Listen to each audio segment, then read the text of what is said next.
Welcome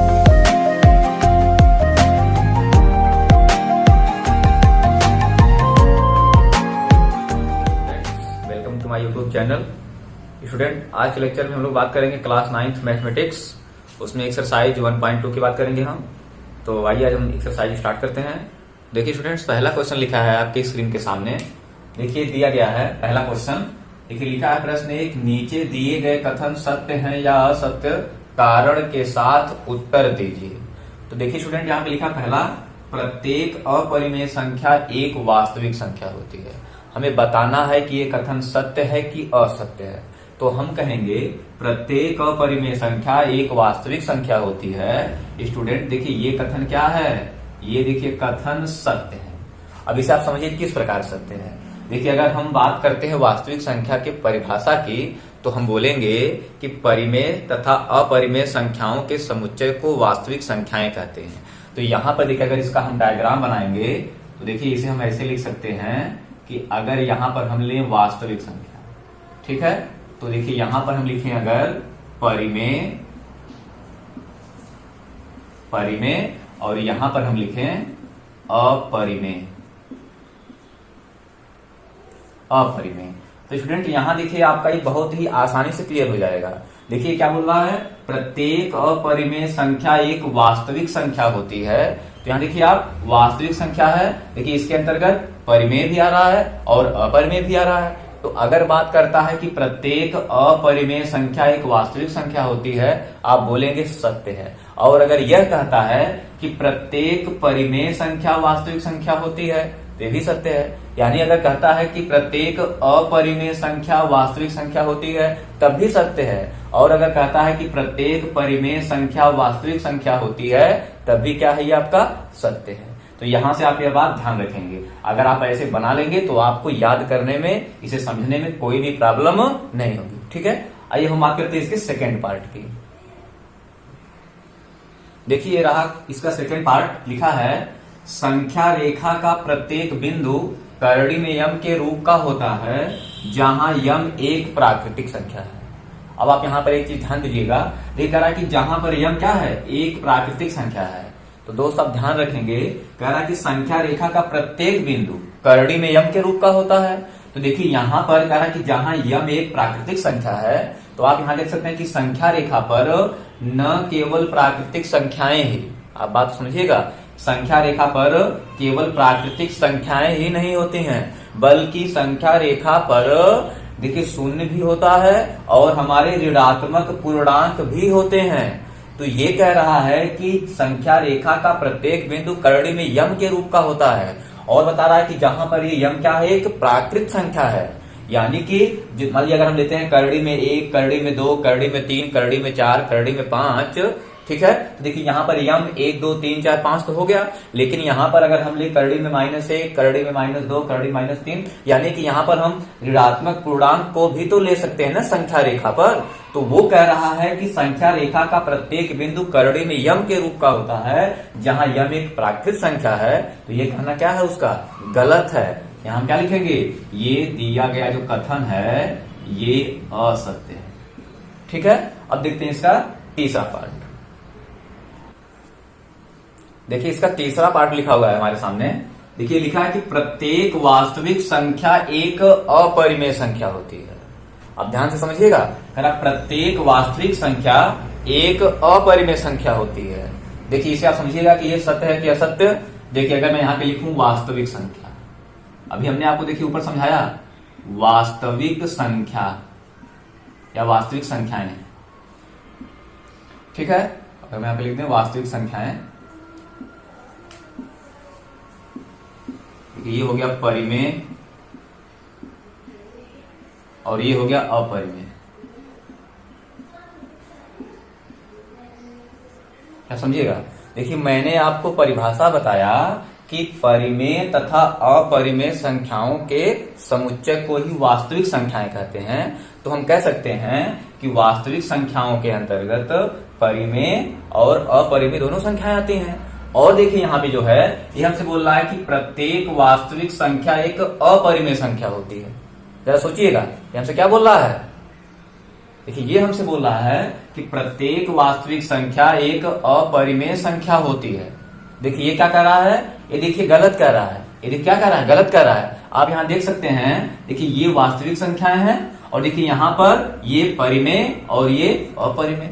तो हम बोलेंगे कि वास्तविक संख्याएं, ठीक है ना, परिमेय अथवा अपरिमेय हो सकते हैं ना। हम लोग क्या बोलेंगे, प्रत्येक वास्तविक संख्याएं परिमेय अथवा अपरिमेय दोनों हो सकती हैं।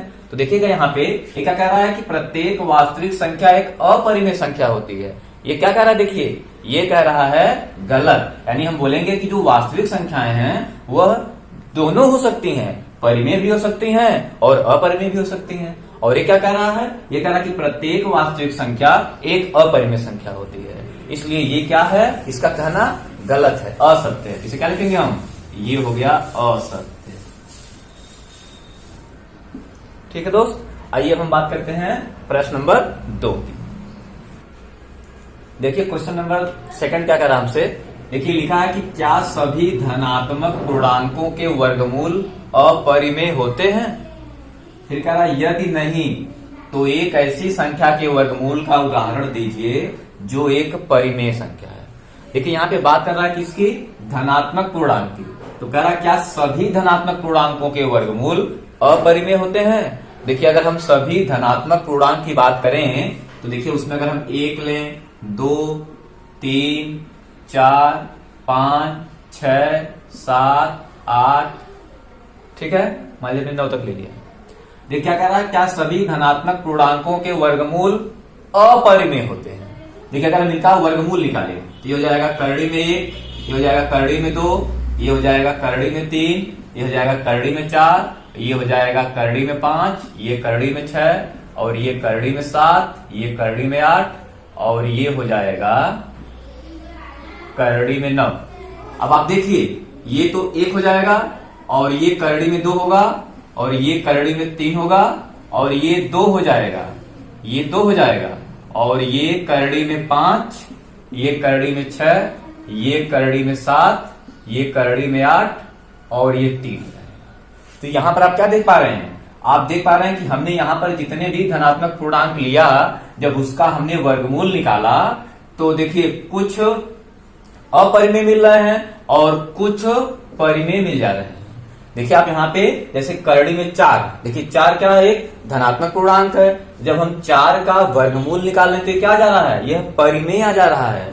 देखिए हम 9 का निकाल रहे हैं वर्गमूल तो ये क्या जा रहा है, देखिए ये परिमेय आ जा रहा है। जबकि देखिए ये क्या कह रहा है, क्या सभी धनात्मक पूर्णांकों के वर्गमूल अपरिमेय होते हैं।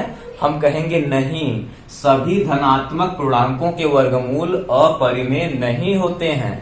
ठीक है, बोलेंगे नहीं। और देखिए कह रहा है कि यदि नहीं तो एक ऐसी संख्या के वर्गमूल का उदाहरण दीजिए जो एक परिमेय संख्या है। तो क्या कह रहा है, ऐसी संख्या के वर्गमूल का उदाहरण दीजिए जो एक परिमेय संख्या है। तो आप या तो 4 ले लीजिए, 9 ले लीजिए, 16 ले लीजिए और 25 ले लीजिए। कोई एक ही पूछ रहा, हम लोग कई बता देते हैं। देखिए अगर 4 का क्या निकालेंगे, अगर हम वर्गमूल, देखिए क्या मिल जाएगा, ये देखिए 2 आ जाएगा, 9 का वर्गमूल 3 आ जाएगा, 16 का वर्गमूल 4 हो जाएगा और 25 का वर्गमूल 5 हो जाएगा। ठीक है, देखिए हमसे बोल रहा था वो। ठीक है, आइए हम बात करते हैं इसके अगले पार्ट की। देखिए अगला क्वेश्चन है, ये कह रहा है कि संख्या रेखा पर करड़ी में 5 को प्रदर्शित कीजिए। तो दोस्त यहाँ देखिए संख्या रेखा पर अगर करड़ी में 5 को प्रदर्शित करना है तो इसके लिए थोड़ा सा आपको मैं बता दे रहा हूँ पाइथागोरस प्रमेय के बारे में। जब आप पाइथागोरस प्रमेय थोड़ा सा जान लेंगे तो यहाँ आप इसे जो है बहुत ही अच्छे ढंग से समझ पाएंगे। देखिए अगर हम बात करते हैं पाइथागोरस प्रमेय की तो इसके लिए हमें लेना पड़ेगा एक समकोण त्रिभुज। मान लीजिए हमने यहां पर लिया ABC एक समकोण त्रिभुज, ठीक है, और हमने इसमें ले लिया कि कोण भी क्या है 90 अंश। ठीक है, अगर हम इस एंगल की बात करते हैं, अगर हम रेफरेंस एंगल C को ले रहे हैं तो देखिए ये लंब होगा और ये BC आधार होगा और देखिए ये AC कर्ण हो जाएगा। तो पाइथागोरस प्रमेय होती है कर्ण का स्क्वायर बराबर लंब का स्क्वायर प्लस आधार का स्क्वायर। ठीक है, अब आप यहां समझिएगा, एक करड़ी में 5 को प्रदर्शित करना है। अब समझिएगा कि हम करड़ी में 5 को लिख सकते हैं, लिखा है करड़ी में 5, तो इसे हम लिख सकते हैं 4 प्लस 1 लिख सकते हैं। अब इसे आगे हम कह सकते हैं, देखिए ये हो जाएगा 2 का स्क्वायर और प्लस ये कितना हो जाएगा 1 का स्क्वायर हो जाएगा ना। देखिए ये हमें क्या मिल जाएगा आगे करड़ी में, क्या मिल जाएगा ये 2 का स्क्वायर प्लस 1 का स्क्वायर क्या जाएगा, देखिए हम ये करड़ी में 5 आ जाएगा। अब आप समझिएगा, देखिए इसके लिए हम क्या करेंगे, देखिए अब हम यहां पर खींचेंगे एक संख्या रेखा। देखिए यहां पर लेंगे हम 0, यहां पर लेंगे 1 2 3 4, ऐसे चलता रहेगा आगे तक। इधर हम -1 -2 ले सकते हैं, ऐसे चलता रहेगा। ठीक है, अब देखिए क्या बोला पहले, ये हमें पहले देखिए क्या लेना है, यहाँ पे 2 लेना है। ठीक है ना, देखिए क्या करेंगे हम पहले यहाँ पर हम ले लेंगे, यहाँ पे देखिए ये 2 मात्रक ले लेंगे। क्या लेके लेंगे हम 2 मात्रक ले लिए, ये देखिए हो गया हमारा 2 मात्रक। फिर देखिए इसके बाद क्या लिखा है 1, देखिए यहाँ पे हम ले लेंगे लंब के रूप में जो है हम यहाँ पर ले लेंगे 1 मात्रक। देखिए कितना हो गया हमारा, ये हो गया 2 मात्रक और ये कितना हो गया, देखिए ये हो गया 1 मात्रक। ये कितना हो गया, ये 1 मात्रक हो गया। ठीक है, अब देखिए जब यहां से हम इसे मिलाएंगे, ठीक है, अगर इसका हम नाम रख देते हैं, मान लीजिए ए, इसका रख देते बी और इसको मान लीजिए हम कह देते हैं ओ। तो देखिए अगर यहां से हम देखिए ओ ए का मान निकालेंगे, ठीक है, ठीक यहां से, तो देखिए ये कितना है 2, देखिए कितना है ये 2, ये हो जाएगा क्या, देखिए 2 का स्क्वायर, देखिए कितना है ये 1 का स्क्वायर, देखिए क्या मिल जाएगा हमें, ये मिल जाएगा हमें करड़ी में 5 मिल जाएगा। जैसा कि आपने यहाँ देखा कि करड़ी 5 को इस प्रकार लिख सकते हैं। और देखिए यहाँ बात अगर आती है निकालने की, देखिए यहाँ पे जब हमने डिस्टेंस लिया 2 मात्रक, देखिए हमने इस पर ये लिया, इस पर लंब के रूप में हमने ये लिया 1 मात्रक। अब अगर हमें इस OA का मान निकालना है, आप यहां से देख सकते हैं, हमें OA का देखिए क्या मिल जाएगा करड़ी में OB का स्क्वायर, ठीक है, प्लस ये क्या मिलेगा हमें, ये AB का स्क्वायर। तो ये देखिए मिल जाएगा हमें, ये कितना है 2 मात्रक, देखिए मिल जाएगा 2 का स्क्वायर और ये देखिए भी कितना है 1 मात्रक, हो जाएगा 1 का स्क्वायर। आगे इसे हम सॉल्व करेंगे तो हो जाएगा 2 का स्क्वायर 4 प्लस 1 का स्क्वायर 1, देखिए आ जाएगा ये आ जाएगा करड़ी में 5। देखिए ये OA क्या आ गया, ये हो गया करड़ी में 5। अब आप ध्यान से देखिएगा, देखिए ये हमें मिल रहा है OA कितना करड़ी में 5, देखिए ये तो हमें यहाँ मिल रहा है, हमें संख्या रेखा पर दिखाना है कि करड़ी में 5 कहाँ पे आएगा, कहाँ पे दिखाया जाएगा। ठीक है, तब क्या करेंगे, देखिए गोला प्रकार लेकर आप देखिए इसको यहाँ पर ऐसे सेट कर लेंगे। ठीक है, फिर देखिए यहाँ पे आप देखिए ये जो दूरी है OA क्या है, ये करड़ी में 5 है। देखिए अगर इसे आप घुमाएंगे, देखिए चाहे ये यहाँ पर आए, चाहे ये यहाँ पर जाए, चाहे ये यहाँ पे जाए, देखिए अगर इसे आप घुमाएंगे तो डिस्टेंस हमेशा वही करड़ी में 5 ही रहेगा। देखिए यहाँ पर रख कर अगर गोला प्रकार से अगर यहाँ पर एक आप चाप लगा देंगे, यानी देखिए इस प्रकार, देखिए यहाँ पे गोला प्रकार रख करके देखिए अगर आप ऐसे चाप लगा देंगे तो देखिए यहाँ पर जो है ये मिलेगा संख्या रेखा पर। अगर हम यहाँ पर बिंदु P कह देते हैं तो यहाँ पर बिंदु P क्या है, यह करड़ी में 5 को प्रदर्शित करता है। यहाँ देखिए चूंकि अगर यहाँ पे आप इसको केंद्र मानकर अगर आप यह त्रिज्या ले लेंगे, यानी अगर यह दूरी अगर आप सेट कर लेंगे गोला प्रकार में, इसे आप अगर ऊपर ले जाएंगे तब भी हमें डिस्टेंस उतना ही मिलेगा, और इसे अगर आप नीचे लाएंगे तब भी हमें डिस्टेंस करड़ी में 5 ही मिलने वाला है। देखिए यहाँ से जब आप यहाँ पर आएंगे संख्या रेखा पर, तो संख्या रेखा पर ये जहां पर मिल रहा है इस बिंदु पर, हमने वो बिंदु P ले लिया, यानी कि यहाँ जो बिंदु P है यह क्या कर रहा है, यह इस करड़ी में 5 को दर्शाता है।